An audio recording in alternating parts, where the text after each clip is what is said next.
भद्रं कर्णेभिः शृणुयाम देवाः भद्रं पश्येमाक्षभिर्यजत्राः स्थिरैरङ्गैस्तुष्टुवागुंसस्तनूभिर्व्यसेम देवहितं यदायुः स्वस्ति न इन्द्रो वृद्धश्रवाः स्वस्ति नः पूषा विश्ववेदाः स्वस्ति नस्तारक्षो अरिष्टनेमिः स्वस्ति नो बृहस्पतिर्दधातु।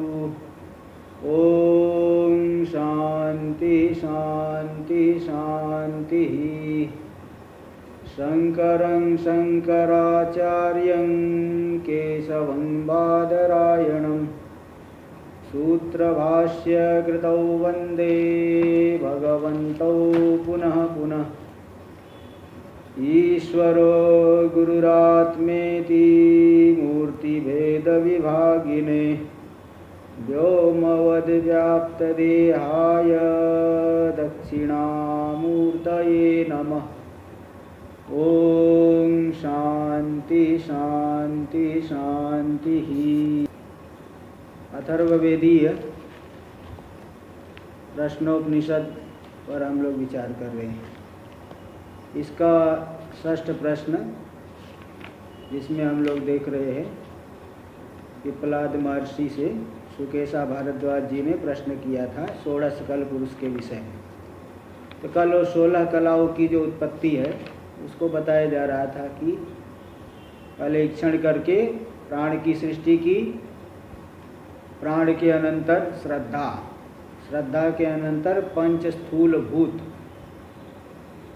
इसके बाद इंद्रिय मन की सृष्टि पहले ही हो जाती है किंतु बिना स्थूल शरीर के उनकी अभिव्यक्ति नहीं होती। इसलिए 5 स्थूल भूतों की सृष्टि के अनंतर इंद्रिय और मन की सृष्टि बताई गई। इसके अनंतर स्थूल शरीर की स्थिति के लिए अन्न की सृष्टि किए।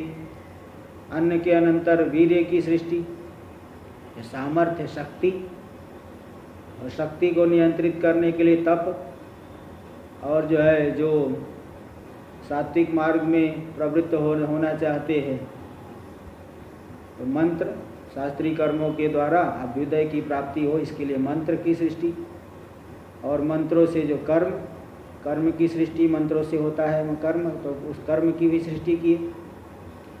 और लोक, कर्मों के फल रूप से लोकों की सृष्टि, और लोकों में देवदत्त, यज्ञदत्त, चैत्र, मैत्र इत्यादि ये सब नामों की भी सृष्टि कर दी है।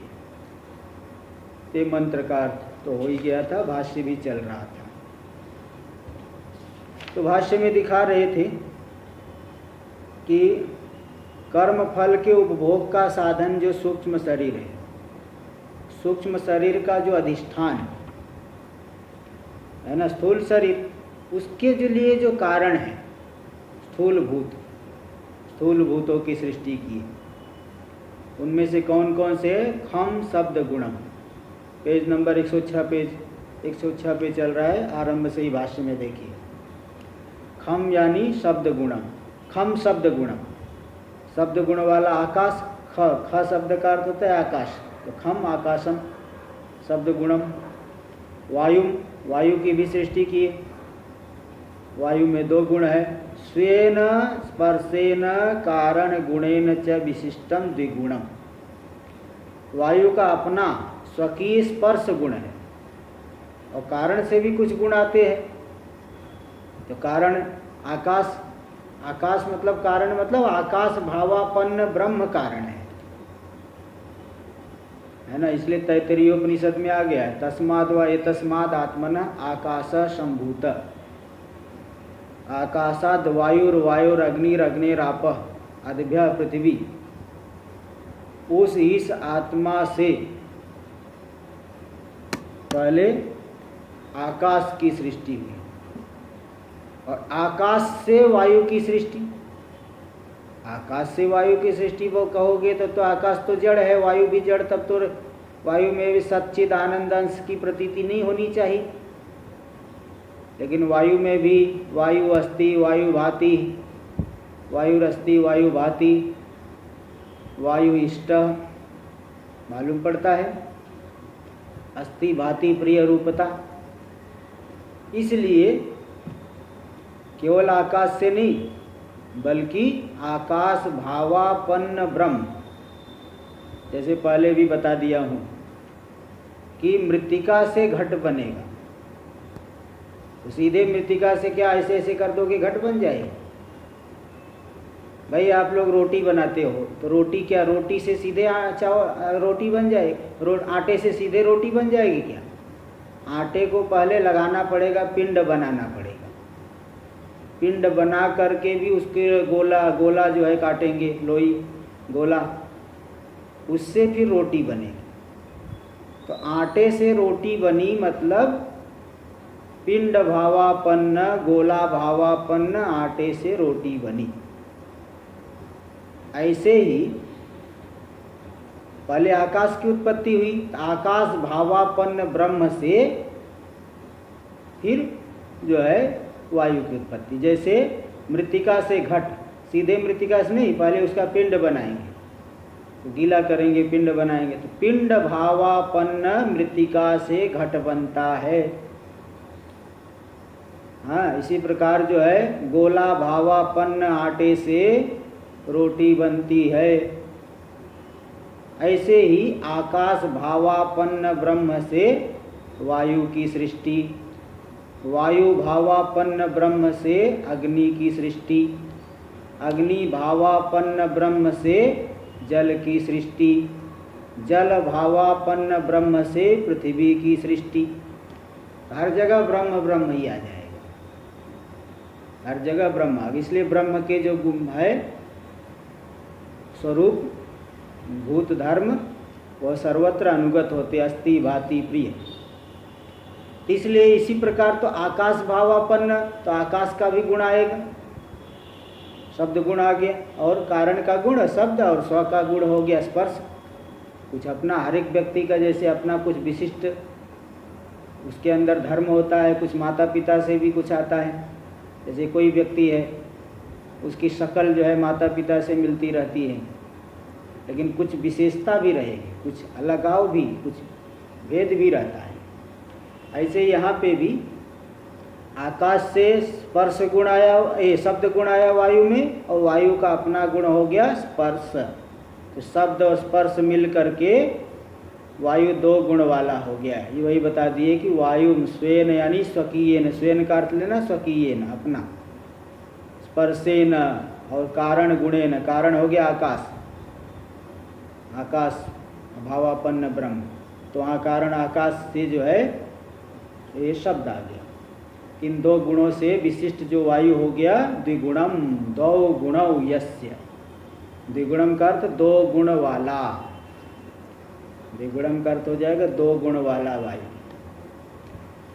तथा ज्योति, इसी प्रकार ज्योति यानी अग्नि, स्वेन रूपेण, अग्नि में एक नया गुण आ गया रूप, और पहले का दो गुण ले लीजिए वायु से, शब्द और स्पर्श। आकाश से तो शब्द आ रहा है, कारण परंपरा से आ जाएगा यहाँ पे, तो अग्नि में शब्द भी आ गया, स्पर्श भी आ गया, और अपना उसका गुण है रूप। तथा ज्योति स्वेन रूपेण, स्वेन यानी अपने रूप रूपी गुण से, और पूर्वाभ्याम च, पूर्व के जो शब्द स्पर्शाभ्याम, शब्द स्पर्श रूपी गुण, इनसे विशिष्टम त्रिगुणम, त्रिगुणम यहाँ भी वही समझना, त्रयो गुणा यस्य, तीन गुण है जिसमें, तीन गुण वाली हो गई त्रिगुणम ज्योति ही। ज्योति शब्द नपुंसक लिंग में है, अग्नि कहोगे तो पुल्लिंग में चलेगा। तो त्रिगुणम शब्द स्पर्शाभ्याम, शब्द और स्पर्श मिला करके, और रूप अपना उसका गुण है मिला करके तीन गुण हो गए। तथा आपो, आपो यानी जलम, आप शब्द प्रयोग करेंगे तो बहुवचन में चलेगा, स्त्रीलिंग में चलेगा, और जल शब्द प्रयोग करेंगे तो एक वचन में, दो वचन, बहुवचन कोई भी चला सकते हो,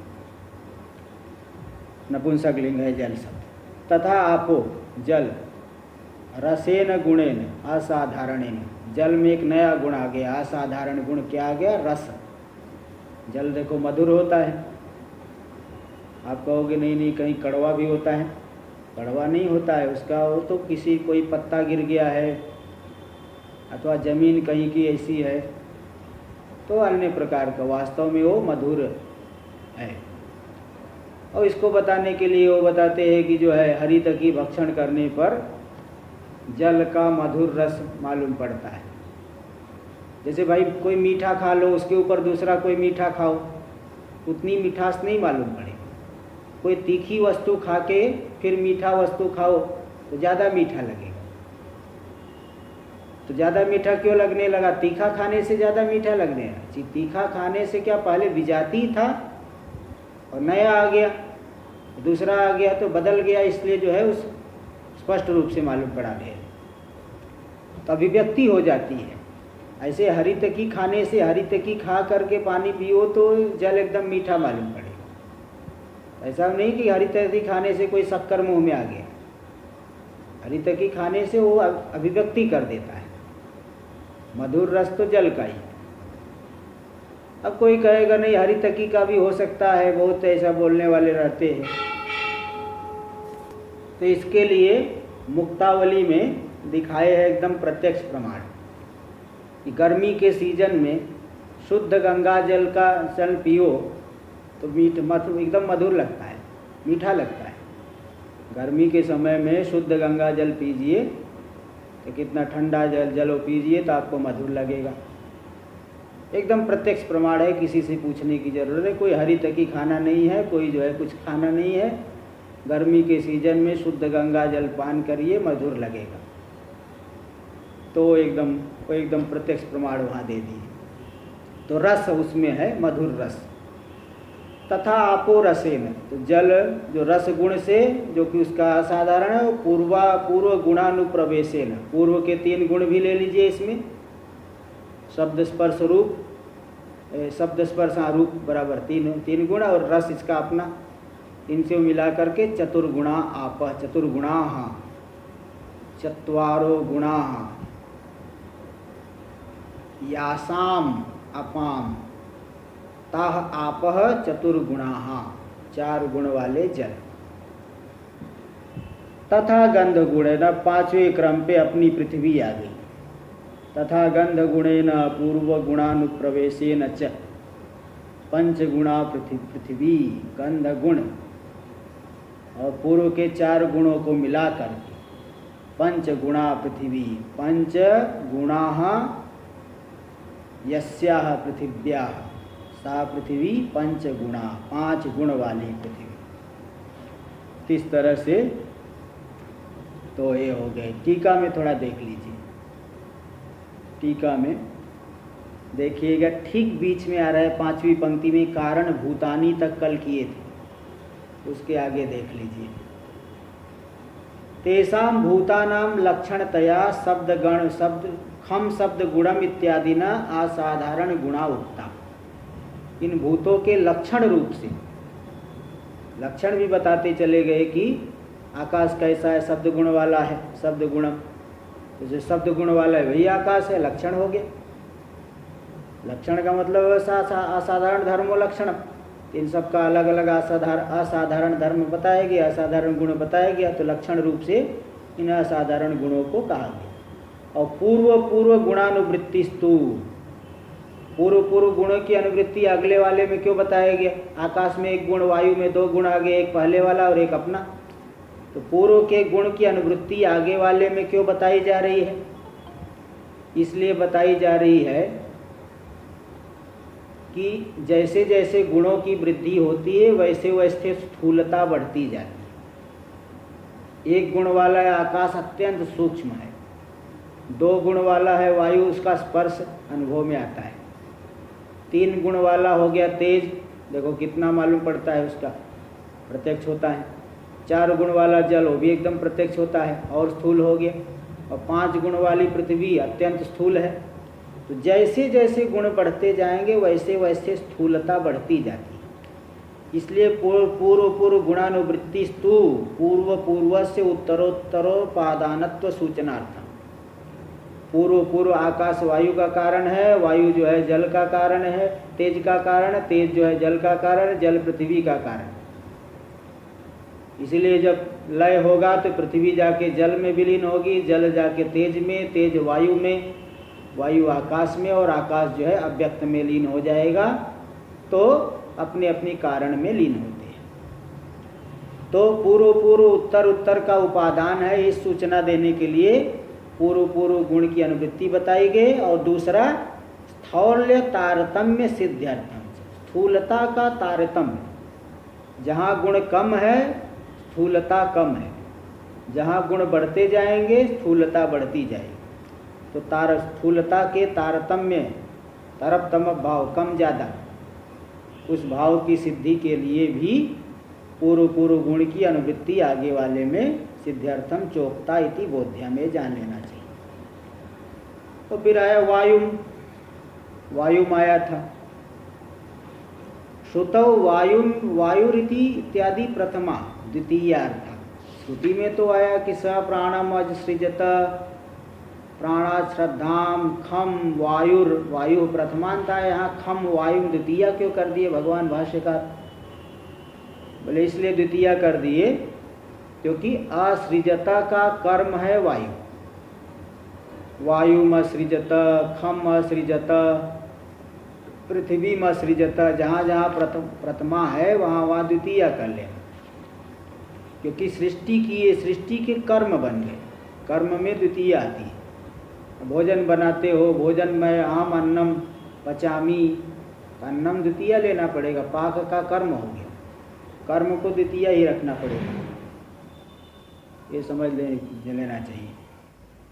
तो श्रुतौ वायुर इत्यादि प्रथमा, श्रुति में भले प्रथमा है लेकिन उसको समझना द्वितीयार्थ में, द्वितीयार्थाः। क्यों? प्राणम सृजत इति द्वितीया उपक्रमात्, प्राण की सृष्टि किए, इसके बाद श्रद्धा की सृष्टि किए, तो द्वितीया से उपक्रम आरंभ किए, तो सृष्टि के कर्म बन रहे तो द्वितीया ही मानना पड़ेगा। ये हुआ। आगे देखिए भाष्य में, तैरेव भूतैर आरब्धम इंद्रियम द्विप्रकारम। उन पांचों भूतों से अपंचीकृत भूत लेना। उन पांचों, पहले अपंचीकृत है, बाद में पंचीकरण हो गया था। यहाँ तो पंचीकरण वाली अवस्था हम बताए है। अपंचीकृत वाली अवस्था प्राण से भी पहले आप समझ लेना, है ना, प्राण से पहले समझ लेना। जैसे कोई व्यक्ति आया, मुंबई से आया ऋषिकेश, कैसे आए? बोले दिल्ली हो करके आए। अरे दिल्ली हो के आए तो बीच में क्या अहमदाबाद ये सब नहीं जाएगा क्या? बीच वाले जगह में किसी रूट से आएगा, तो अहमदाबाद आदि हो करके जयपुर, अथवा दूसरी रूट से आया तो भोपाल हो करके आएगा। तो सब समझ लेना पड़ता है, हर एक चीज़ बताने की ज़रूरत नहीं पड़ती, इसलिए वो समझ लेना चाहिए।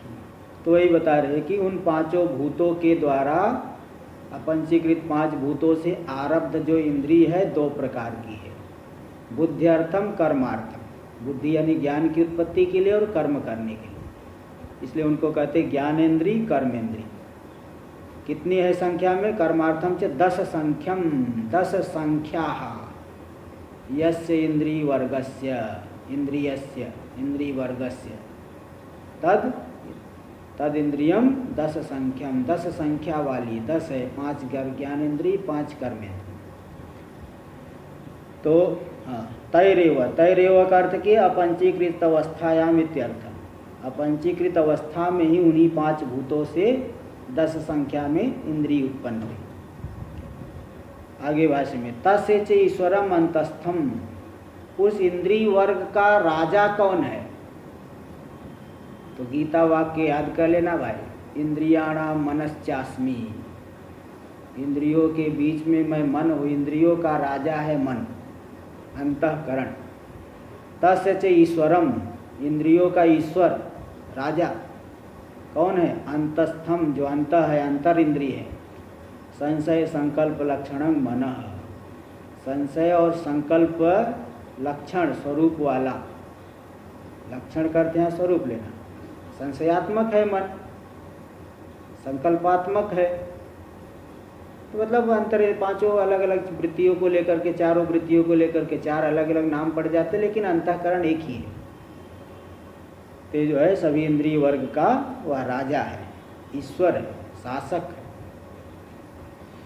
देखो दे दिए तस्य इच्छ ईश्वरम इति, टीका में दे दिए नियामकम, नियमन करने वाला, नियंत्रण करने वाला, दसों इंद्रियों को नियंत्रित करने वाला ये मन हो गया।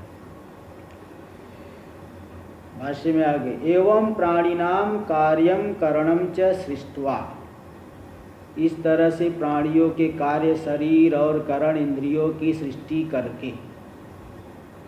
अब जो है शरीर आदि, जैसे कोई आदमी बहुत लंबा चौड़ा हो, पहलवान, और घर में कुछ खाने को हो ही न, तो बेचारा बहुत परेशान रहता है तो लंबा तगड़ा, लेकिन खाने को नहीं मिल रहा है उसको आजकल, तो परेशान रहता है।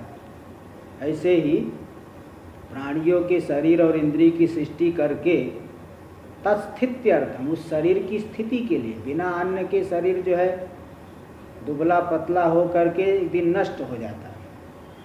खाओ पियो तो भी नष्ट होता है, नहीं खाओगे तो बहुत ही जल्दी चले जाएगा। इसलिए उस शरीर की स्थिति के लिए ब्रीही यवादि लक्षणम अन्नम, ब्रीही यानी धान, जिसे चावल निकलेगा, फिर उसको पका करके भात खाएंगे, यव जव आदि से गोधूम, गोधूम गेहूँ, दाल, ये सब, अभी तो सब दाल चावल रोटी सब्जी इडली डोसा सब क्या क्या बनेगा, अभी तो खाएंगे। ये सब जो है ब्रीही यवादि स्वरूप अन्न की सृष्टि परमात्मा ने कर दिया। ततश्च, इसके बाद क्या किए, अन्नाद, अन्न के बाद, अन्नाद अद्यमानाद वीर्यम, जो अद्यमान अन्न है, खाया पिया गया जो अन्न, उस अन्न से वीर्य यानी शक्ति, सामर्थ्य, बलम। क्यों बल की सृष्टि क्यों किए, सर्व कर्म प्रवृत्ति साधनम, सभी कर्मों की प्रवृत्ति का साधन जो बल है। बल जो है, बल को तो विज्ञान से भी श्रेष्ठ भूमा विद्या में बताया। विज्ञान मतलब परोक्ष ज्ञान, भूमा विद्या में बोल बलम वाओ विज्ञानाद भूयो, विज्ञान से बढ़ करके बल है। विज्ञान है नहीं परोक्ष ज्ञान, कोई परोक्ष ज्ञान है, परोक्ष ज्ञान से बढ़ करके बल है, क्योंकि बलवान जो है परोक्ष ज्ञानियों को भी हिला देता है। जैसे 10 लोग बैठे हैं, कोई हाथी आ जाएगा तो सब उठ के भागेंगे।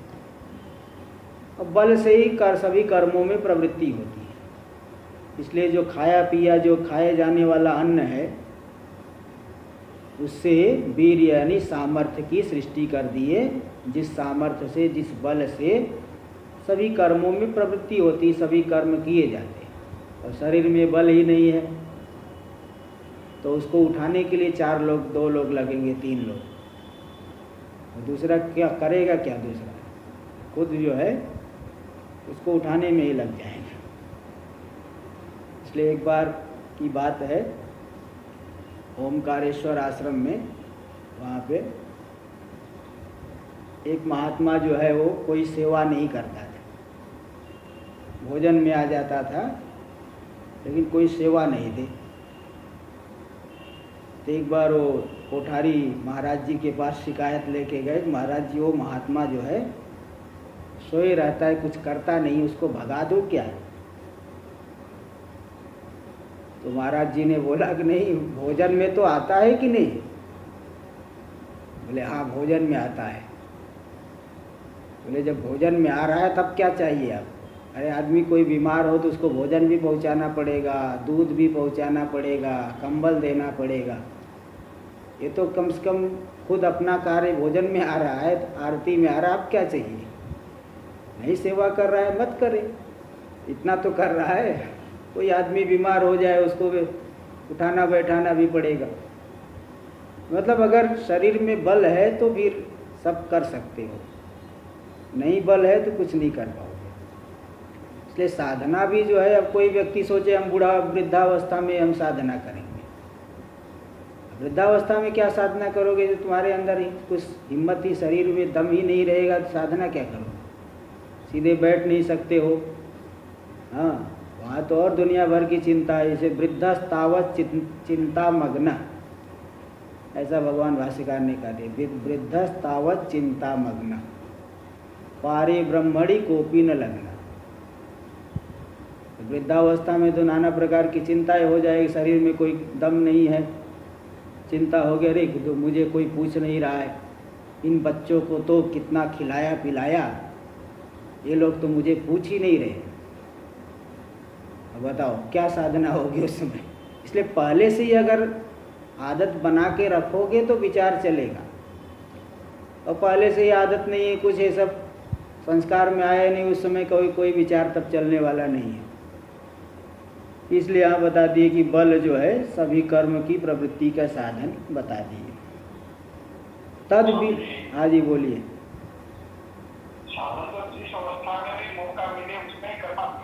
जी जी, हाँ हाँ, वही मतलब वृद्धावस्था का कोई इंतजार नहीं करना है कि बहुत ज़्यादा बूढ़े हो जाए। हाँ जी, अरे तो वही बोल रहा हूँ, पहले से आदत पड़ी रहेगी तो करेंगे, वो तो स्वभाव बन जाएगा तो समय चलेगा ही ना। हाँ, इसलिए स्वभाव पहले से ही बनना चाहिए, कह रहा हूँ। महाराज जी, तत्परता कैसे बढ़ाई जाए? धीरे धीरे लगे रहने से तत्परता बढ़ती जाएगी, और क्या, साधन तो यही है ना। संसार में मन रहता ही है, मतलब नहीं तो मतलब थोड़ा इधर और थोड़ा अभिमुखता बढ़ाएंगे तो बढ़ते जाता है धीरे धीरे।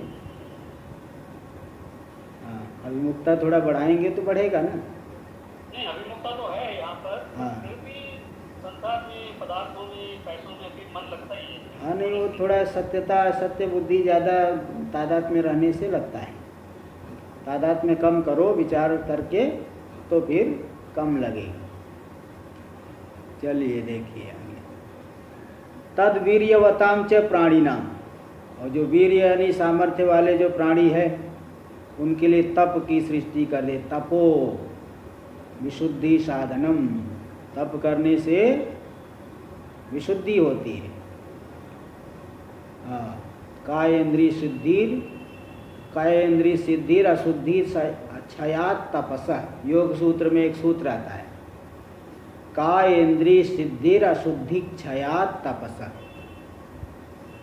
तप के द्वारा अशुद्धि क्षीण होने पर शरीर और इंद्रिय की सिद्धि, शरीर में सामर्थ्य, इंद्रियों में विशेष एक सामर्थ्य आएगा। इसलिए यहाँ बता दिए कि जो शक्ति वाले मतलब शारीरिक सामर्थ्य है जिसमें अंदर, तो जो है ऐसे प्राणियों के लिए तप की सृष्टि कर दिए, जो कि विशुद्धि का साधन है। संकीर्यमाणाना, संकीर्ण जो पाप से संकीर्ण होते जा रहे हैं। भाई देखिए क्या होता है ना, कि स्वाभाविक रूप से भी कुछ पाप कर्म हो ही जाता है। आप जो है कि सावधान रहने पर भी होता है। तो अगर तप नहीं करेगा तो फिर तो बहुत ज़्यादा पाप बढ़ते ही जाएगा, तो मन और अधिक मलिन होते जाएगा। इसलिए जो तप है विशुद्धि का साधन, जो कि पाप से संकीर्ण हो रहे प्राणी, उनके जो है संकरता, पाप के संकर का परिहार करने के लिए, शुद्धि के लिए तप की सृष्टि कर दी है। और मंत्र की सृष्टि की है। तपो विशुद्धांतर वही करणेभ्य, तप के द्वारा जब विशुद्ध अंतःकरण और बहिकरण वाला हो गया जो साधक, जैसे जैसे तप किए विशुद्धि बढ़ती गई। तो तप का मतलब कोई पर्वत पे बढ़ कर के वहाँ पे पर्वत पे जा कर के बैठना, वही तप नहीं लेना। शारीरिक तप, वाचिक तप, मानसिक तप गीता में आप देख सकते हैं। शारीरिक तप क्या है? देव द्विज कुरु प्राज्ञ पूजनम शौचम, ये तो शुद्धि हो गई मतलब। तो वहाँ शारीरिक तप, वाचिक तप, मानसिक तप, तीनों प्रकार के तप गीता में देखो बता दिए, तो आप देख सकते हैं। ये नहीं कि कोई हिमालय पर्वत पे जाके बैठ जाए वही तप है। तो इसलिए जो है वो, हाँ, तो वो सब जो देव द्विज गुरु प्राज्ञ है उनका पूजन करना शारीरिक तप में आ जाएगा, और मंत्र पाठ आदि, स्तोत्र पाठ, वाणी का हो गया, ईश्वर का ध्यान आदि जो मन का तप है, मानसिक तप, ये सब गीता में दिया है, आप देख सकते हैं। तो सारी बाह्यकरण और अंतःकरण इनकी विशुद्धि का साधन जो तप की सृष्टि कर दी। तो इसका और तो तप से विशुद्ध अंतःकरण बाह्यकरण वालों के लिए फिर मंत्र की सृष्टि की, जो कि कर्म साधन भूता, कर्म के साधन भूत है। ऋग यजु सामा थर्वांगी रस, ऋग्वेद, यजुर्वेद, सामवेद और अथर्वांगिरस, इन वेदों से संबंधित जो मंत्र जो कि कर्म के साधन है उनकी सृष्टि कर दी। ततः कर्म अग्निहोत्र आदि लक्षण, इसके बाद नित्य नैमित्तिक प्रायश्चित नाना प्रकार के कर्मों की सृष्टि कर दी, अग्निहोत्र आदि स्वरूप। टीका में देख लीजिए, यदि ये थे तपो विशुद्धि साधनम संकीर्यमाणानाम, टीका में संकीर्यमाणानाम अविशुद्ध सत्वतया पापाचरणेन, जो जिसका सत्व यानी अंतःकरण अत्यंत मलिन है, तो मलिन अंतःकरण वाला क्या करेगा, पाप का आचरण ही ज़्यादा बढ़ते जाएगा। तो तय पापे संकीर्यमाणानाम, उन पापों से जब संकीर्ण होते गया, मिश्रित होते गया, पाप बढ़ते गए, मन अंतःकरण मलिन होते गया, तो संकर परिहाराय, उन पापों के सांकर्य मेलन का परिहार करने के लिए, इससे मलिनता का परिहार करने के लिए चित्त शुद्धि साधनम तपो असृजतेत्यर्थः, अंतःकरण की शुद्धि का साधन जो तप की सृष्टि कर दी, परमात्मा ने सृष्टि किया। आगे देख लीजिए, ततो लोका, भाष्य में ततो लोकाः कर्मणाम फलम, लोक की सृष्टि, लोक का अर्थ कर्मों के फल रूपी लोक, लोक्यन्ते भुज्यन्ते इति लोकाः, जिनका भोग किया जाता है नाना प्रकार के लोक और वहाँ के होने वाले पदार्थ, ते जो है कर्मों के फल रूप से सृष्टि कर दी। देखो टीका में दे दिए, फलम कर्मणाम फलम, और लोक शब्द का ही अर्थ कर दिए फल, लोक्यते भुज्यते इति लोकः, लोक्यते लोक्री दर्शने धातु से लोक्यते, जिसको देखा जाता है, प्रत्यक्ष अनुभव किया जाता है, भोग किया जाता है। भोग का मतलब ये सुख अथवा दुख का अनुभव, ये हो गया लोक यानी फल इत्यर्थ। आगे भाष्य में, तेषां च सृष्टानां प्राणिनां नाम च, उन सृष्ट प्राणियों के नाम च, देवदत्तो यज्ञदत्त इत्यादि, उन सृष्ट प्राणियों के जो नाम है देवदत्त यज्ञदत्त आदि, उनकी भी सृष्टि कर दी। नाम च ब्राह्मणादि नामनोक्त व्यवहारा संकरार्थम इत्यर्थ, ब्राह्मण आदि नाम के द्वारा जो उक्त व्यवहार का असंकरता के लिए, जैसे अब केवल नाम नहीं रखेंगे, कोई ब्राह्मण है तो ब्राह्मण तो बहुत है, तो ये कैसे व्यवहार होगा। और यहाँ टिप्पणी में दे दिए हैं कि जो है ब्राह्मण के लिए अलग से याग है, क्षत्रिय के लिए अलग याग है, वैश्य के लिए अलग याग है, तो वहाँ पे जो है अलग अलग व्यवस्था हो जाएगी। और ब्राह्मणों में भी एक ही नाम से कितने ब्राह्मण, क्या एक ही ब्राह्मण है, करोड़ों की संख्या में ब्राह्मण है, तो अलग अलग नाम नहीं रखेंगे तो व्यवहार जो है ठीक नहीं, असंकरता हो जाएगी, बुलाओगे किसी दूसरे को, आ जाएगा कोई और। तो ब्राह्मणादि नाम के द्वारा उक्त व्यवहार की संकरता न हो, इसके लिए वो अलग अलग देवदत्त यज्ञदत्त इत्यादि नामों की सृष्टि कर दी है। टीका में आगे देखिए, एवं ननु ईश्वर सृष्टत्व उक्त्या कला नाम सत्यत्वम अंगीकर्तव्य, बोले जो ये 16 कलाएं हैं इसकी सृष्टि तो ईश्वर ने किया है, ईश्वर तो प्रामाणिक है, ईश्वर गलत क्यों बनाएगा, मिथ्या वस्तु को क्यों बनाएगा। जैसे ईश्वर जो है सत्य है, पूर्व पक्षी कहेगा ईश्वर सत्य है, इसलिए कला भी सत्य हो गई, ईश्वर बनाएगा। बताओ इतना प्रामाणिक व्यक्ति की आरोप, मिथ्या वस्तु को क्यों बनाएगा। इसलिए ईश्वर ने सृष्टि की है, इसलिए कलाएं सत्य है, कलाओं को सत्य ही मानना चाहिए। आरोपे सुक्ति रजतादो सृष्टत्व व्यवहारा भावात, और जहाँ आरोप हुआ है सुक्ति आरोपित है सुक्ति रजतादि, वहाँ तो सृष्टत्व व्यवहार नहीं होता किसकी सृष्टि हुई है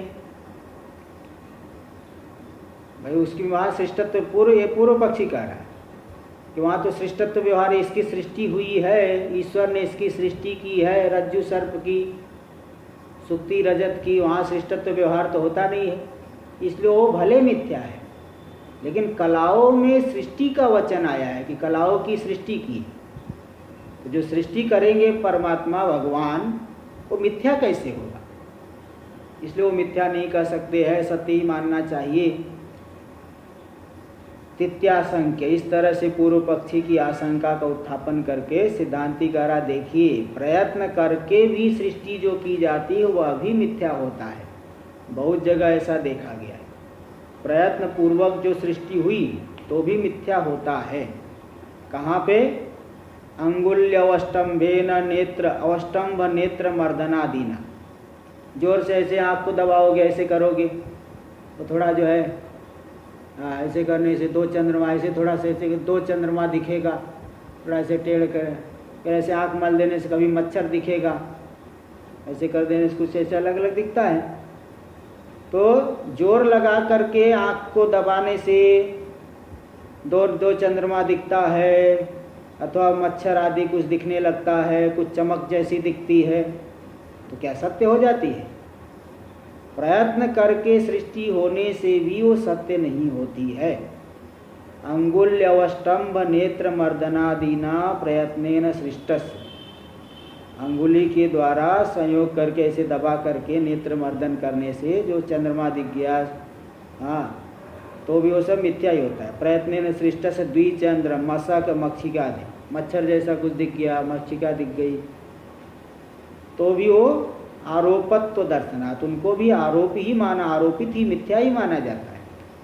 इसलिए ऐसा जरूरी नहीं कि प्रयत्न करके सृष्टि किए है तो सत्य होगा।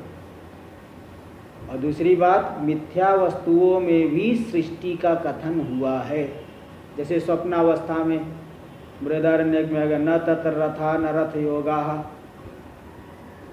हाँ, पंथान, वहाँ रथ भी नहीं है, घोड़े भी नहीं है, मार्ग भी नहीं है। अथ रथान रथ योगान पथ सृजते, किंतु वहाँ रथ, हाथी, घोड़े, मार्ग, इन सब की सृष्टि कर लेता है। इति सृष्टत्वेन उक्त स्वप्न पदार्थ, तो जिसकी सृष्टि कही गई है, सृष्ट रूप से कहा गया जो स्वप्न का पदार्थ है, उसमें भी ब्रह्मत्व दर्शन ब्रह्मत्व देखा गया, यानी वो भी भ्रांति रूप है, वास्तविक नहीं है। इसलिए मैवम, ऐसा मत कहोगे कि सृष्टि ईश्वर ने सृष्टि की है तो वह सत्य होगा, मिथ्या नहीं हो सकता है। प्रयत्न पूर्वक सृष्टि होने पर भी मिथ्या वस्तु देखी गई है। इत्याह एवं, इसी बात को दिखा रहे, एवं एताह कलाह, ये जो कलाएं है 16 कलाएं, प्राणी नाम अविद्यादि दोष बीजापेक्षया सृष्टा, प्राणियों में जो अविद्या काम कर्म ये सब दोष है ना, उन दोष रूपी बीज, वो तो बीज है, उन्हीं की वजह से सृष्टि की जा रही। अविद्या काम कर्म है तो प्राणियों को भोग देना पड़ेगा, फल भोग, तो प्राणियों में अविद्यादि दोष बीज की अपेक्षा से उन कलाओं की सृष्टि की गई। तैमिरिक दृष्टि सृष्टा इव द्विचंद्र मशक मक्षिकाद्या, तैमिरिक यानी तिमिर रोग, जो मोतियाबिंद आँख में हो जाता है, आँख में रोग हो जाता है मोतियाबिंद, तो मोतियाबिंद जो हो गया है तैमिरिक, उस दोष की वजह से जैसे दो चंद्रमा दिखता है, तो तैमिरिक दृष्टि के द्वारा सृष्ट हुए, बना दिए गए, रचित हो गए, जैसे द्विचंद्र मशक मक्षिकाद्या, मच्छर दिख गया, मक्षिका दिखने लगी, वो मिथ्या होते हैं। इसी प्रकार स्वप्न दृक् सृष्टायुच सर्व पदार्थ, स्वप्न दृष्टा के द्वारा जो जो पदार्थ स्वप्न में बनाए गए वे भी मिथ्या होते हैं। तो उसके समान ये सभी के सभी पदार्थ जो परमात्मा ने सृष्टि किए हैं, पुनस्तस्मिन् एव पुरुषे प्रलीयन्ते, उसी पुरुष में, परमात्मा में विलीन हो जाते हैं। हित्वा नाम रूपादि विभागम, नाम रूपादि विभाग को छोड़ करके कारण रूप से लीन हो जाते हैं। और ज्ञान हो गया तो ज्ञानी के लिए तो सब आत्यंतिक लय हो गया। कथम, इसमें अब दृष्टांत दिखाएंगे, टीका में देख लीजिए। अविद्या काम कर्मादि दोष रूपम यद बीजम, अविद्या है, प्राणियों में काम है, कर्म है, नाना प्रकार के संस्कार है। तीन दोष रूपी बीज की अपेक्षा से, तद अपेक्षया तत्साधनीकृत्य, यानी इन दोषों को साधन बना करके, इनके माध्यम से ही परमात्मा ने, इन्हीं को निमित्त बना करके ही परमात्मा ने इन कलाओं की सृष्टि की। तैमेरिक दृष्टि सृष्टा, तो तैमेरिक शब्द से यहाँ केवल तैमेरिक मोतियाबिंद ही नहीं लेना, और भी ना आँख में ऐसे रगड़ देने से भी चमक दिखता है, कुछ मच्छर जैसा दिखता है, वो सब भी ले लेना।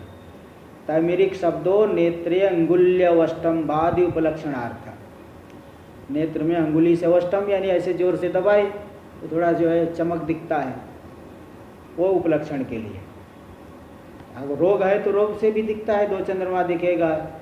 शंख जॉन्डिस हुआ है, पीलिया रोग हुआ है तो शंख पीला दिखेगा। ये सब जो है उन सभी को ले लेना। एवं आत्म प्रतिपत्ति अर्थम अध्यारोपम उक्त्वा, आत्मा के ज्ञान के लिए शुरू में ही बताया था, अध्यारोपापवादाभ्याम निष्प्रपंचम प्रपंचति, अध्यारोप और अपवाद के द्वारा निष्प्रपंच ब्रह्म का विस्तार किया जाता है। आत्मा की प्रतिपत्ति के लिए अध्यारोप का कथन करके तद अपवादम अवतार्य, उस अध्यारोप का अपवाद करने के लिए, वो मिथ्या है, निषेध करने के लिए उसका आरंभ करते हैं पुनः तस्मिन्नेव, जिस पुरुष परमात्मा ने सृष्टि की उसी परमात्मा में ही जा कर के ये सब विलीन हो जाते हैं। कैसे विलीन हो जाते हैं, क्या दृष्टांत है, तो कथम, तो देखिए अब पंचम मंत्र, पांचवा मंत्र देखिए। स यथेमानद्य सिंधमाना समुद्रायणा समुद्रं प्राप्य अस्तं गच्छन्ति भिद्येते तासां नाम रूपे समुद्र इत्येवं प्रोच्यते। एवमेवास्य परिद्रष्टुरिमाः षोडश कलाः पुरुषायणाः पुरुषं प्राप्य अस्तं गच्छन्ति भिद्येते चासां कलानां चासां नाम रूपे पुरुष इत्येवं प्रोच्यते। स एषो अकलो अमृतो भवति तदेष श्लोकः। स यथा, हाँ, ये श्लोक और भी कितना मिलता जुलता है ना, मुंडक में। यथा नद्य संध्यमाना समुद्रे अस्तं गच्छन्ति नाम रूपे विहाय तथा विद्वान नाम रूपाद विमुक्तम विमुक्तः परात् परम पुरुषमुपैति दिव्यम, मुंडक में आया है। स यानी दृष्टांत, वह दृष्टांत इस प्रकार से, यथा इमा नद्य, जैसे ये नदियाँ है, चंदमाना बहती हुई नदियाँ, प्रवाहित होती हुई नदियाँ, समुद्रायणा है ना, समुद्र अयनम गतिरात्म भावो यासाम, समुद्र ही जिनके लिए गम्य है, प्राप्तव्य है, अयन है, परम आश्रय है, समुद्र रूपी गंतव्य वाली, गंतव्य की तरफ अभिमुख हो करके, कोई भी नदी ले लो, गंगा, यमुना, ताप्ती, सिंधु, ब्रह्मपुत्र, कोई भी नदी ले लीजिए, तो नदी जो है पर्वत से निकलेगी, मैदानी भाग से होते हुए उस नदी की प्रवाह, नदी का प्रवाह तब तक नहीं रुकेगा जब तक अपने गंतव्य समुद्र को न प्राप्त करे, क्योंकि नदी का मूल है वही। जो है नदी कैसे उत्पन्न हुई, पहले समुद्र के जल को सूर्य की किरणों के माध्यम से सोख लिया गया, जल का वाष्प बन करके ऊपर उड़ गया, वही जल फिर बादल बन गया, वही वाष्प बादल बन करके फिर पर्वतीय देश में आकर के बरस गया, फिर वही जो है धीरे धीरे एक धारा, पतली धारा, फिर बड़ी धारा, फिर एक नदी का रूप धारण कर लेता है। और नदी का रूप धारण करके वह समुद्र की तरफ भागती है। तो भाई जो है अपनी मूल की तरफ ही जा रही, जहाँ उसका जो जड़ है। कहते हैं कि आदमी को अपनी जड़ जो है हमेशा छोड़नी नहीं चाहिए। तो मनुष्य को भी अपने मूल का ध्यान रखना चाहिए कि मूल हमारा तो परमात्मा है वो। तो जैसे नदियाँ अपने मूल की तरफ जाती है, जब तक वहाँ नहीं पहुँचेंगी जल की गति शांत नहीं होगी। तो समुद्र को प्राप्त करके अस्तम गच्छन्ति, उसमें विलीन हो जाती है। विद्यते तासाम नाम रूप, उनका जो अलग विशिष्ट नाम है गंगा है, उसका एक विशेष आकार है। तो नाम रूप आकार प्रकार सब उसका भेदन हो जाता है। ये फिर वो क्या गंगा नहीं कही जाएगी, कहेंगे देखो समुद्र, यह समुद्र है, समुद्र ही कही जाएंगी। उनके नाम रूप का भेदन हो जाता है। समुद्र इत्येवं प्रोच्यते, नदी को फिर वहाँ समुद्र ही कहा जाएगा। एवमेव, जैसे ये दृष्टांत है, ठीक ऐसे यहाँ दार्ष्टान्तिक में आ जाइए। दृष्टांत तो दार्ष्टान्तिक को घटाने के लिए देते हैं। अस्य परिद्रष्टुरिमा, ये जो परिद्रष्टा है पुरुष को, अस्य यानी पुरुषस्य परिद्रष्टु, पुरुष को जिसने प्रत्यक्ष कर लिया, यानी परमात्मा को जिसने साक्षात्कार कर लिया, स्वरूप भूत परमात्मा को, उसका प्रत्यक्ष दर्शन, अपरोक्ष ज्ञान, अपरोक्ष अनुभव कर लिया। तो ज्ञानी पुरुष, उसका अज्ञान मिट गया, है ना, सब कामनाएं विलीन हो गई, कर्म जो है दग्ध हो गए। ज्ञानाग्नि सर्व कर्माणि भस्मसात कुरुते अर्जुन, पूरे जो है कर्मों को भस्म सात कर देगी ज्ञानाग्नि। इसलिए अज्ञान जनित जो एक कलाएं थी वो सब भी उस परमात्मा में ही विलीन हो जाएगी।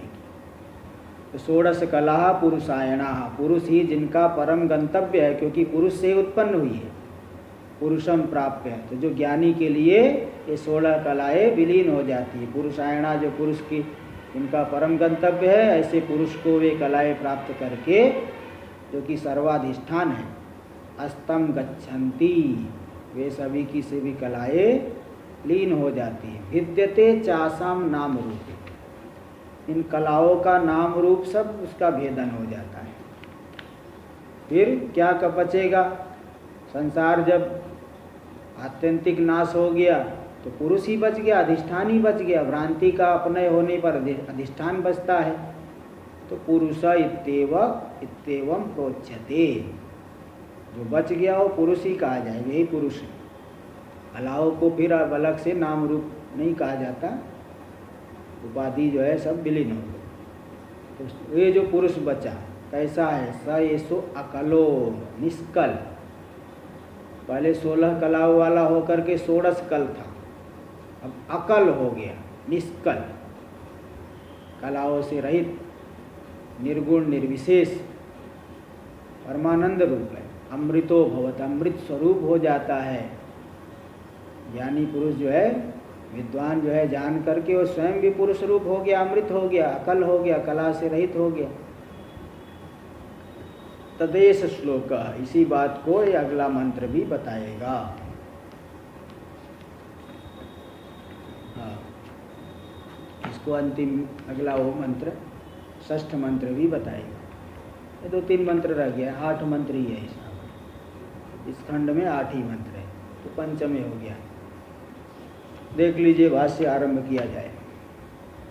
सदृष्टांत, दृष्टांत ऐसे, यथा लोक इमा नद्य स्यंदमाना, जैसे लोक में ये सभी नदियाँ स्यंदमाना स्रवंत्य, बहती हुई, समुद्रायणा, समुद्र जिनका परम गंतव्य है। समुद्रो अयनम गति, गति कर दे दिए टिप्पणी में, गतिरात्म भाव मतलब तादात्म्येन गम्य, नदी के साथ, समुद्र के साथ तादात्म्य भाव को प्राप्त कर लें, समुद्र रूप ही हो जाएंगे। इसलिए ऐसा जो समुद्र है, तो उनका अयन हो गया, गति हो गया, आत्मभाव है ना। समुद्र ही जिनका आत्मभाव है, मतलब स्वरूप है, उनका तादात्म्यन वही प्राप्तव्य है। यासाम, जिन नदियों का, समुद्रो अयनम यासाम, ताह नद्य समुद्रायणः, समुद्र ही जिनका गंतव्य है, प्राप्तव्य है, तादात्म्य रूप से प्राप्तव्य है, वो समुद्रायणा नदियाँ। समुद्रम प्राप्य, समुद्र को प्राप्त करके, उपगम्य, उसको प्राप्त करके, अस्तम गच्छन्ति, मतलब नाम रूप तिरस्कारम गच्छन्ति, नाम रूप का तिरस्कार करके समुद्र रूप ही हो जाती है। टीका में देख लीजिए, ग्रामादिवद भेदेन गंतव्यत्व ब्रह्मम वारयति। ग्रामादि के समान भिन्न रूप से, जैसे मैं ग्राम अलग है, मैं गंता अलग हूँ, गमन क्रिया अलग है, यहाँ भिन्न रूप से गंतव्य नहीं है, बल्कि तादात्म्य रूप से वही नदी जो है स्वयं समुद्र रूप होगी। ऐसा नहीं नदी समुद्र के पास जा कर के खड़ी रहेगी, जैसे ग्राम पहुँच गए, काम करके वापस आ गए, ऐसा नहीं, नदी समुद्र हो गई। तो ग्रामादि के समान भिन्न रूप से गंतव्य है, ऐसा नहीं, नदी का जो है तादात्म्य रूप से समुद्र हो जाए। ऐसे पुरुष जो है परमात्मा उसका स्वरूप है, कोई भिन्न नहीं है। दृष्टांत तो ये दार्ष्टान्तिक घटाने के लिए दिया जा रहा है, तादात्म्य ने वह निर्विशेष परमात्मा प्राप्तव्य है। अस्त शब्देन नाशो ना विधीयते, अस्त शब्द से यहाँ नाश नहीं कहा जा रहा है, स्वरूप का नाश नहीं होता है, उपाधि का ही नाश होता है। भेदकोपाधि नाम रूपयोर नाशे पी, क्योंकि भेदक जो भेद करने वाले उपाधि है नाम रूप, नाम रूप का नाश होने पर भी स्वरूप से समुद्रात्मना विद्यमानत्वात्, जैसे नदी का नाम रूप भले नष्ट हो गया लेकिन उसका स्वरूप समुद्र है, समुद्र रूप से नदी विद्यमान है, ऐसे यहाँ पे नाम रूप उपाधि का नाश होने पर भी परमात्मा रूप से पुरुष जीव विद्यमान रहेगा, परमात्मा रूप हो गया। ये दाष्टान्तिक में दिखाएंगे, तो अभी दृष्टांत चल रहा है। इत्या नाम रूप तिरस्कारम गच्छन्ति, नाम रूप का तिरस्कार मतलब पूर्व रूप तिरस्कारम, पूर्व रूप का तिरस्कार कर देती है। और आगे का विचार हम लोग कल करेंगे, कल ये पूरा हो जाएगा। ओम भद्रं कर्णेभिः शृणुयाम देवाः, भद्रं पश्येमाक्षभिर्यजत्राः, स्थिरैरङ्गैस्तुष्टुवागुंसस्तनूभिर्व्यसेम देवहितं यदायुः। स्वस्ति न इन्द्रो वृद्धश्रवाः, स्वस्ति नः पूषा विश्ववेदाः, स्वस्ति नस्तारक्षो अरिष्टनेमिः, स्वस्ति नो बृहस्पतिर्दधातु। ओम शांति शांति शांतिः। शंकरं शंकराचार्यं केशवं बादरायणं सूत्रभाष्य कृतौ वंदे भगवन्तौ पुनः पुनः। ईश्वरो गुरुरात्मेति मूर्तिभेदविभागिने व्योमवद्व्याप्तदेहाय दक्षिणामूर्तये नमः। ओम शांति शांति शांति।